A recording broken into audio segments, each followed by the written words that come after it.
Hi, I'm Karma Kitaj, and I'm your host for A Livelihood, New Careers as We Age. Today I have Marvin Smith with us, and Marvin is going to talk to us about a number of different shifts in his life, the most recent one being that he started a company called Deliberate Synergy. So we're going to find out how he got there. And welcome, Marvin. Thank you, Karma. I'm glad you were able to come in. So maybe we can start even when you were a little boy. And I know you told me that you, by age 4, you thought you were rich. What does that mean? Oh, that means that my dad was a butler, and we lived in a little carriage house.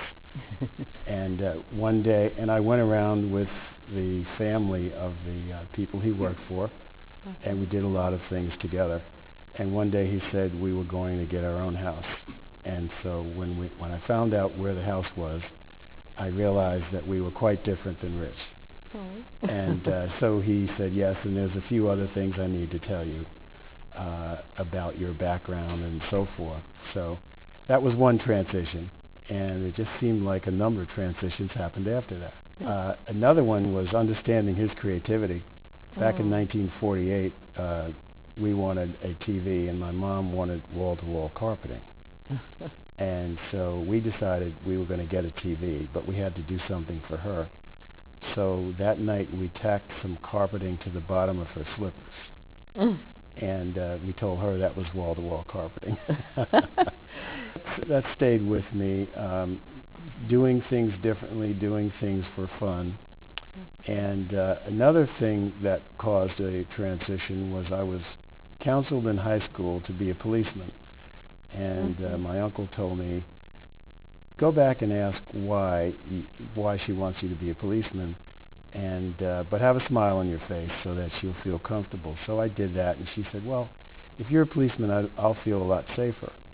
And so my uncle explained to me that that was for her benefit, that I should begin to pay attention to the information that I was getting and so forth. So I decided to make something out of myself. And no offense to policemen, but I decided to use my creativity where I could. So were there people in your high school days who were important to you? It sounds like the guidance counselor, maybe you felt that she was leading you astray a bit. Yes, especially after my uncle. Yeah. No teachers, but students, especially those that I participated in sports with. So I knew how to exchange with people. And I knew that having a good relationship with people was the fundamental way that you could go into some tough negotiation or tough spots. And so graduating from college, I was able to get a job with Westinghouse, and I was one of the first out of the college to actually get a corporate job. This was back in 1967. So what were you doing for Westinghouse? Well, I was in charge of keeping the 3,000 people reading what they call the House Organ, which was a weekly paper that had union, it had management information in it, and my job was to keep people reading it. So I did all kinds of social things with the population. I had an art show, a photography show, anything that was creative that would get them to read about themselves. And that's when I realized that if you put other people first, then you can still get some of what you want. So I can see that some of the things you're mentioning right now, Marvin, are their qualities that have helped you to succeed in what you are doing now, right? Absolutely. Yeah. Yes. I think so these are all stepping stones. Yes. Generous listening was important, and not going first was important, and not being aggressive was also important for me to get from other people what they wanted to offer me or what they could offer me. And my dad, because he said if you've got good relationships with people, that also helps you to be more secure. But tell me more about the creativity part. Yes. Well, I'm addicted to novelty, I found out. So early on, I would write poetry and make up stories and use my imagination. Sometimes it was fabulous, and then other times when I had a linear task, it would take me way too long because I'd read something and then in the margin I'd think about what I read and I wouldn't finish on time. But fortunately, when I worked for GE in the aircraft engine business, I was a facilitator. We did well, and they said, find a course that you can go to for a week because you've already had your vacation, but that'll be kind of a vacation. Maybe you can duck out in the afternoon and not even attend it all day. I found a course in creative thinking and loved it. And I got introduced to wishing and metaphor and analogy and all of those things. And this particular course connected all that with task accomplishment. And so I eventually went to work for the consulting company that gave the course and stayed there for 34 years. Oh. Yeah. And so what did you do there?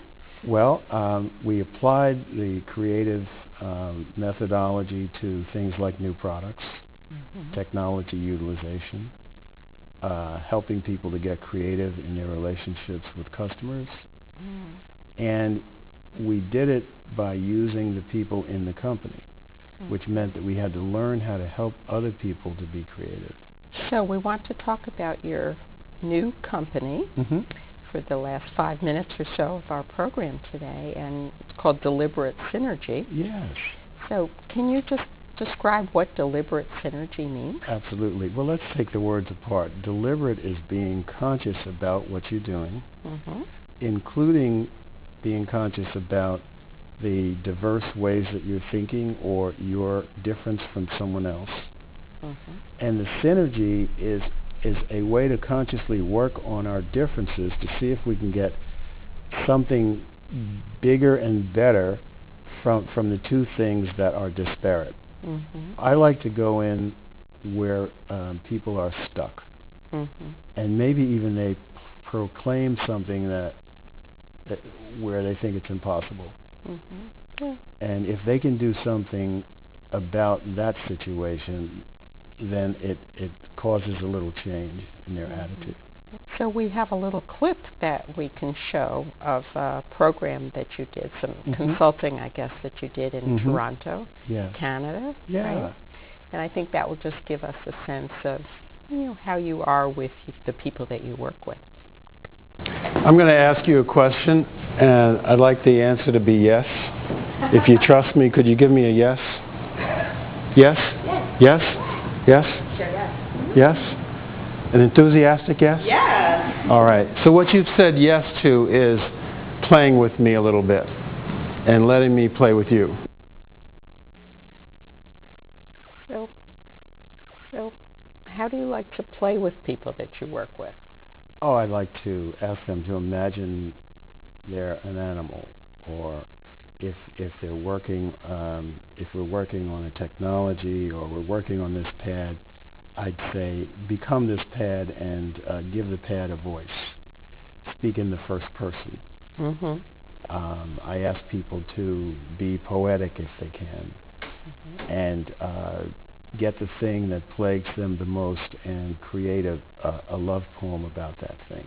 So we always talk about, I guess, on teams of valuing out-of-the-box ideas, don't we? But I think not that many team leaders are so good at helping people to really stretch themselves and use all those right brain elements so that people can really have access to those out-of-the-box elements. Yes, and it's a combination of right brain and left brain, so it's whole brain. So it is, we need the linearity of the left brain to get us started to frame the issue, and then we have some right brain activity that creates the newness and the experiments, and we go back and forth, and then we have a developmental kind of activity, which then leads us to possible solutions and next steps that can be iterated toward finally getting to an answer that goes to market, let's say, further down. Well, there's a lot more that I could be learning about this topic, I can see, but unfortunately we're going to have to wind up. already.